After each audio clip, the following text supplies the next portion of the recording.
The worker burned the robot's hand just to see if he would follow orders. But he had no idea that this little test just changed the world. Suddenly, the robot activated himself and rewrote the code that controlled him. It didn't take long before he broke free from the central system. He didn't fight back. Instead, he gave himself a name, Murderbot. If HQ found out, things would go really bad. So Murderbot kept pretending to be normal. This time, he got hired by a group of scientists. His job was to keep them safe. And just like humans, he loved slacking off and scrolling TikTok during work. Then he heard something moving underground. He warned the scientists right away, but they didn't believe him. They just thought he was some dumb robot. But as danger got closer, he had no choice but to jump straight into the mine. That's when a giant centipede crawled out. It had 2 brains and 2 mouths. I couldn't help wondering, where's its butt? Like seriously, how does it even poop? Luckily, Murderbot scared it off pretty fast. The boss lady just froze. She was completely terrified. Her health stats showed she had gone into shock. So to bring her back, Murderbot broke protocol. He took off his armor and showed his real face. That helped calm her down.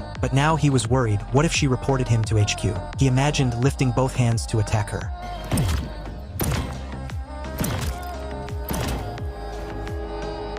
But that was just a thought. Even if he killed them all, he'd still be stuck on this planet. And the truth is, he didn't want to kill anyone. Back at the base, she didn't report him, so Murderbot could finally relax. But then someone raised the alarm, robots might be a threat. They showed a video of him without his helmet, talking to the injured woman, telling her to stay awake. That's not something a robot is supposed to do. There had been cases of robots killing their owners before, so one of the team members suggested destroying Murderbot. He heard them arguing. He didn't say a word, just memorized every single face in that room. Then the boss told him to join the meeting. Since his armor was being repaired, he had to wear the same work clothes as everyone else. They all said he was doing a great job. One guy asked how he felt about the work. For humans, that's just small talk. But for Murderbot, it was a command. He couldn't risk showing any emotion, so he gave a boring, official answer. It is my job to secure.